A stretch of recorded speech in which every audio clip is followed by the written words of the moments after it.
Ito yung mga hindi ko na-miss talaga sa pag nagpapaga sa big bike. Ay, iba na! Laki ng billboard. As a rider parang gusto ko siya as a big bike rider. Isa sa mga bucket list ko yan. Yung kahit maging finisher lang tayo isang beses.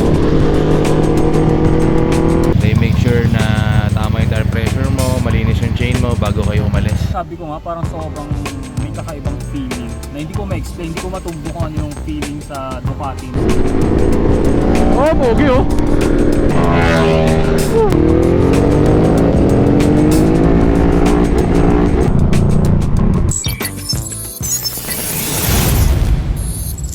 Ay, bad trip. Minsan na tayo mag-ride ng Ducati, umuulan pa. Pagas pa ako. Ayaw ko pa naman nag-ride ng umuulan, lalo pat malayo. Lakas oh. Parang ngayon lang ulit umulan ng ganito. Wait lang, pagas lang muna tayo. Full tank, 25. Hapa, 66 pesos. Pero grabe yun, lakas ng ulan oh. Ngayon lang ulit tayo nakapagpa-full tank dito sa Hyper 745 pesos. Yung mga hindi ko na-miss talaga sa pag nagpapaga sa big bike Tapos ano lang yan, papunta lang ng Clark yan. Papagasa naman tayo pabalik. Ay, tutuloy pa ba kaya ako? Lakas ng ulan oh. Kundi lang dahil kay Harvey Lagyan natin sa touring mode para may traction control. Basa yung kalsada. Kalalaban ko pa naman sa jacket ko. Puputikin na naman yung likod, putik. Kasama na natin si Harvey oh. Hello guys! GoPro ko, putik. Medyo bigatin yung kasama natin today. Ross City ba diba? Ross o Iloilo? Ross City, yan. So pinick up natin siya, angkas natin siya papuntang Ducati Manila kasi bumili siya ng bagong Ducati. Ducati Katipunan. For the meantime, habang nasa Manila si Harvey, paparamin siya ng 937 plus oh. 850k oh. Yaman talaga ni Harvey oh. Ito yung papayaram sa kanya. Ginamit na rin natin to. Itong 937 plus na Monster. Sakto merong EDSA Revolution Ride Today ang Ducati to Clark. Pinayaram siya ni Boss Toti tsaka ng Ducati Philippines Access Plus. Ito si Harvey kasi MT-07 user. Saktong-sakto tong Monster para sa kanya. Medyo similar kasi yung nito body ratio niya sa MT-07. Hindi naman siya maninibago dito. Medyo maninibago lang siya sa power syempre. Tsaka sa mga technology na nakakabit dito. From aero bike to sobrang advanced na bike. Time check, it's 5:33. Actually maaga pa kami. Ang meet up dun sa Shell Balagtas is 7 o'clock ata, or yun yung take off. Punta lang tayo sa meeting place. Ngayon ulit tayo makakasama sa Ducati ride in fairness. Yan, kasama natin si Harvey. Nagkukwento ko pala ako sa inyo mamaya pag nasa expressway na kami, babang papunta kami Balagtas, kung paano ko nakilala to si Harvey. Pogi ng Monster bagay. Bro, bagay, sundan mo ako. Lalayan lang natin si Harvey dito sa Manila. Di pa medyo, ewan ko kung gamay niya dito. Pag-usapang ride sa Roa City, yan yung mga batigan dyan, sureball. Pag nakita ko yung mga video nila doon, putik, titindi. Lumili ko sa kurbata, may buhangin, hindi dumudulas.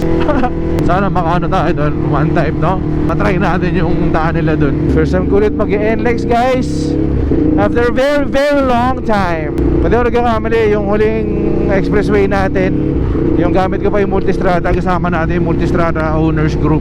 Tapos itong Hyper ngayon lang ulit natin doon, actually nailabas, expressway. Pagka talagang bagong ulan, yung patayo pa lang yung kalsada, ingat kayo sa ganun. Usually lagi ako naka-sports mode. Yung sports mode ko, nakatanggal talaga traction control para ramdam na ramdam ko yung bike. Kanina nga nag-uulan, kaya binili ko ng touring. So yung touring ko kasi may traction control, parang number 2 ata yung setting nun. Tapos kanina nag-overtake ako, nadulas ako, buti nilang talaga may traction. Kung wala yun, baka nagdire-diretso ako, full gas pa naman. Of course kasama natin si Harvey. Pinagamit siya ng Ducati Philippines ng Monster 937 Plus. Actually nauna ko siya nakilala bago niya ako makilala. Siyempre ito vlogger na kasi ito noon. For those of you mga nakakalam, first bike natin MT-07. So naghanap ako ng mga vlogger na may MT-07, ganyan. Tapos kumuha ng MT-07 doon. As a first timer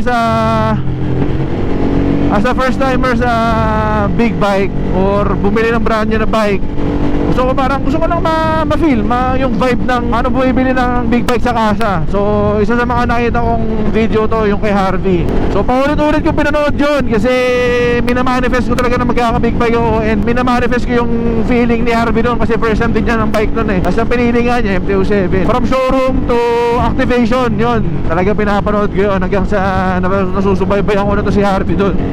Mga ride nila ni Mototok, tanda ko pa yung kinakalkal pa nila yung stock na pipe ng MT-07.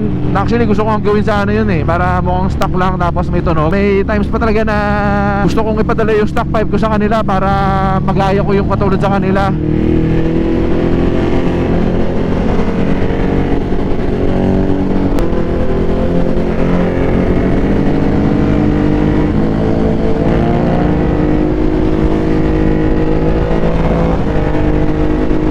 Tapos hanggang sa nag-vlog na tayo, knowing na part pala siya ng MT Helmet, Spider Philippines. Eh di ba Spider Philippines na tayo, influencer. So yun, eh ito ba yun ngayon nakakatawa kasi bago pa nga tayo mag-vlog, eh pinapanood na natin sila. Tapos nakakatawa yung kilala pa nila tayo kasi napapanood din nila tayo. Simula no, nag-uusap na kami nila Motodoc, nila Harvey.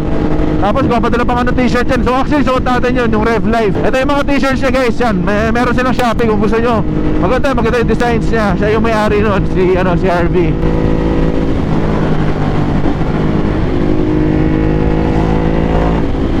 Oh, enjoy siya sa Monster, oh. Kaya sa mga hindi pa nakaka-follow dyan kay Harvey, kila Motodoc sa Facebook, kay YouTube, make sure to follow them guys. Sobrang angas ng mga uploads talaga din nila, promise. Mas maangas pa sa akin, nakaka-excite pa. Ano?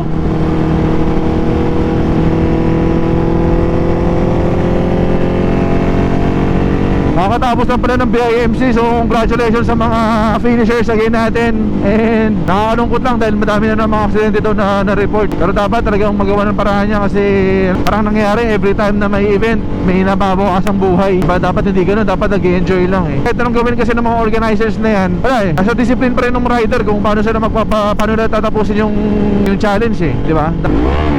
Ambis ko mag-expressway putik. Ambis din siguro ng hyper ko to.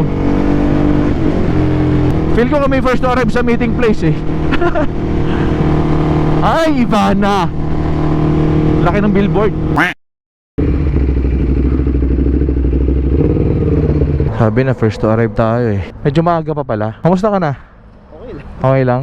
Wala namang ano. Ito usually meet up ng bro eh, ng Ducati pagka may ride sa North. Yung kanina yun yung Patron Marilao, yun yung sikat na, yun siguro naman nakikita mo palagi yun. Sobrang crowded na kasi doon, dami ng grupo doon, kaya dito na pinimili sa may Balagtas. Ganda ng Monster no, yung body ratio niya no, parang MT-07 lang. Pero mas advanced. Sa electronics wala eh, wala MT-07. Maganda sa atin from nagsimula sa start na MT-07. Talagang yung raw bike, pag walang technology, yun maganda para talagang gamay na gamay mo yung power. Sa to bro, ito maganda sa Ducati kaya bubuyuin kita mag-Ducati. Pag may Ducati ka, pinapark mo dito, sila may mag-a-assist tayo, magpa-park, ganyan. Ngayon, no, chine-check nila yung chain. Gano'n sila kaalaga dito sa Ducati. Oo. Even, for sure, nakita mo yan dun sa CIS, kung gaano ko na alagaan dun, di ba? Nagulat ako na may kumukuha sa'yo ng bike. Ako naman, yung ginawa ko din, nahiya ako. Tabi lang ako. Ako yung sarili. Ito yung maganda sa Ducati guys. So, lagi may nag-a-assist sa'yo pagka pupunta ka ng meeting place. They make sure na tama yung tire pressure mo, malinis yung chain mo bago kayo umalis. And that's for free guys. Sumama ka sa Ducati ride. Ito yung isa sa mga ayaw na ayaw ko talaga. Pagka nag-ride ng maulan, matik to, kapapalaba ko lang nito tapos madumi na naman. Ito kay bago-bago, dumi na naman. Pinakayaw na ayaw kong nangyayari pagka nag-ride ng maulan. Kasi tayo lang din naman maglilinis niyan. So wait lang natin ibang participant tapos take off na tayo. Guys, briefing lang tayo. So, thank you very much for coming for our Ducati ride. So, ang destination natin sa Hill Cafe. Dito pala yung idol ko eh. Oy bro, dito ka pala. Oh, bro. Hello. So, Indiano bikes pala to guys oh. Presidente na Indiano bro. Ha? Putik na yan, mayroon pang ganito. Alright guys, let's go. Medyo madami-dami tayo. Nandito yung Indiano Bikes oh, yung grupo ni Sir Mike. Tara, enjoy lang natin tong ride na to, tong Elsa Revolution ride. Basta, sino sama mo? Di sumama sa Clark, here Cafe. Kita pa natin si Ed. Nasaan na sila? Buti gumanda weather.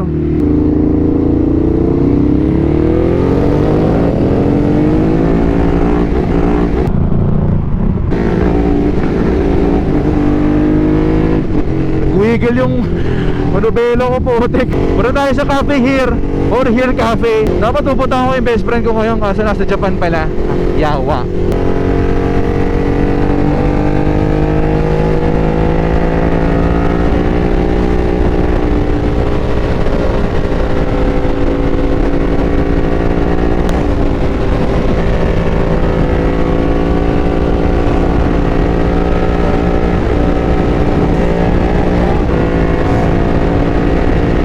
Ni Gali, ni Ed, long time no see Ed. Oh.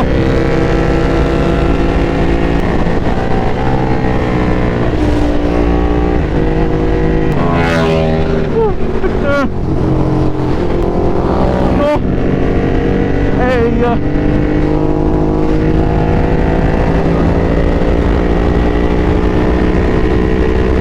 Hey, the galleys. Ito yung magandang ano, ito yung black na Hyper 939 guys, bogi oh. Naka fast house. Sarap na rin talaga manakbo ng Hyper guys oh. Grabe.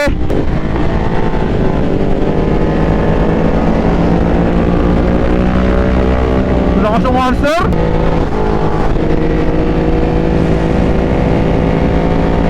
Sabi ni Harvey, di daw siya raradrad. Naiilang daw siya pag diretso. Ah, okay, naiilang pala yung ganyan.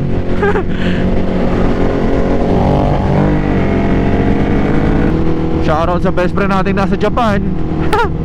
Sana next year makapag-BIMC naman tayo. Kahit sabihin natin daming reports ng aksidente. As a rider parang gusto ko siya as a big bike rider. Isa sa mga bucket list ko yan. Yung kahit ano, maging finisher lang tayo isang beses, okay na yun. Hindi naman natin ina-aim na yung mag 3 feet, 4 feet, ganyan. Importante sa akin, matry siya, mga endurance. Kaya sisimulan natin sa scooter. Baka magkaroon tayo ng endurance challenge sa April, abangan yan. Sobrang swabe pa rin talaga manakbo nitong hyper motard natin. For me, grabe yung performance ito. Talagang aalagaan mo lang siguro siya. Aalagaan ka rin niya. Layo na ng manufacture date niya sa current. Nakikipagsabayan pa rin naman siya sa mga modelo tulad itong kay Harvey oh. Tsaka talaga pag sa'yo mong Ducati, performance talaga yung bibigay niya sa'yo. Kaya nga Ducati performance eh. So titest mo natin siya sa 30,000. Abangan nyo yung magagastos natin dito. Yung mga isa sa mga nilook forward ko eh. Sinusulit ko lang yung, actually pwede ko naman na siya ipa-test mo. Sinusulit ko lang yung milyahe. Dapat 30,000 kilometers. Ay, grabe. Batang bata. Dito kami ni Harvey mag-exit sa Daw. Yung average consumption ng fuel ito sa highway, ayun o, 17 kilometers per liter. Ang layo ng 40 kilometers per liter. Alam mo, big bike to eh. Yung gas mo sa EDB na 400, tatagal sa'yo ng mga 5 days. 1 to 2 weeks dito. Yung gas mo dito ng full tank, 200 kilometers lang. Ang galing. Bike. Boss Omi. Ganda ng monster ni boss oh. Dual exit na si project. Care of Access Plus Racing.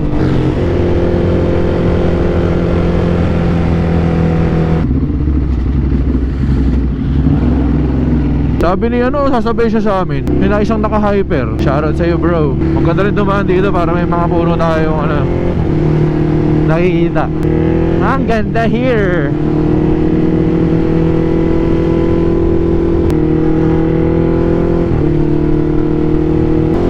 SM City Clark, Freeport Economic Zone. Dito tayo sa motorcycle lane. Ay, ang kitid oh. Woo! Yung mga nag-Clarks out, dito rin ang labas nila eh. Yan, dyan sila galing din eh. Kaya nagdao tayo. Ayaw. Rev bomb sa tunnel. Mas may bicycle lane no.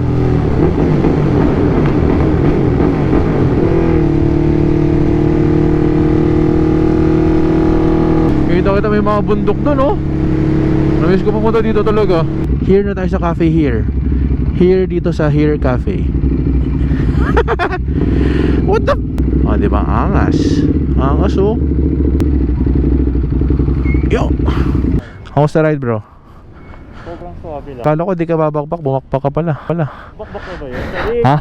Kamusta ang Monster from a MTO7 user? Sabi ko nga, parang sobrang may kakaibang feeling na hindi ko ma-explain, hindi ko matumbo kung ano yung feeling sa Ducati. Sobrang smooth ng engine niya. No? Tunog kakaiba, parang may distinct sound talaga yung Ducati. Actually, this is my second time na na-ride ang Monster. First time, okay naman. Pero the second time, mas nagamay ko na siya. Oo. Mas madali mo siyang nakikilala. Parang feeling ko, akin na to. Ito yung Monster 937 Plus tapos naka aftermarket na dual exit na si project ko, carbon. Tapos ito naman yung naka Terminioni na titanium na hyper. 939 naman to, fast house na livery. Ninjano bikes. Ninjano big bikes. Kamusta naman ang napaka-poging marketing manager ng Ducati Philippines? Galing pang to? Galing pa Subic? Yeah, no? Well, dapat sabay-sabay kami ng mga Ironman participants namin pero Mga pagod. syempre, pagod sila. So, ano wala pressure din naman na magmadali. So, nauna na ako para to make sure na pagdating nila Yun no? Mga ganitong ride ng Ducati. Pa-food sila palagi. From Cafe Here. Sama natin syempre si Idol Harvey Araza. Hi guys, ay mga kamix. Dati pinapanood ko lang ito eh. Balik rin naman natin yung ano ngayon. Yung ako naman yung na-influence mo na mag-Ducati. Pero ang ganda ng Ducati. Siyempre kasama natin, no? Ed. Kain tayo guys, kain tayo.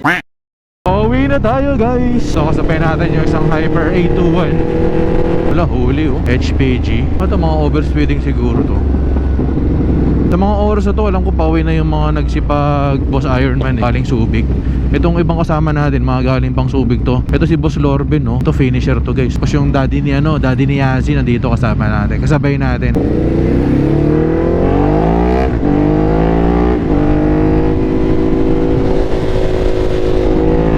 Ito mga galing pang Ironman to, oh. Mga pagod pa to mga to. Pauwi na ng Manila. Matindi-tindi rin itong mga idol na. Ito yung mga Lodi. Pauwi ng Manila, nakamotor, no? Sana ma-experience din natin yan by MC. Ito rally, ito Pikes Peak. Lulupit. Pupogi ng likod ng Multistrada talaga, oh. Ay, sana all. Yun, tapos ang ating ride for today. Maraming salamat sa, of course, sa Ducati Philippines for this ride. Lagi namang open tong invite na to or itong event na to sa mga Ducati users. Yun o, pogi ng E21 na yun o. Eh, press natin ng helmet si Sir eh, oh. Alright guys, paalam na. And of course, shoutout sa mga nakasama natin, especially Harv Zaraza. Guys, follow nyo na sa Facebook, Instagram, TikTok, lahat. Uuwi na ng Iloilo yan. Ay, uuwi na ng Rojas yan sa Monday. So nice to meet you, brother. Pagka tayo naman napupunta ng Rojas, di ba? May makakasama na tayo dun. Maraming salamat sa pagsama guys. And I'll see you in our next vlog. Peace out. And babush. Hyper natin ah. Oh, pogi oh.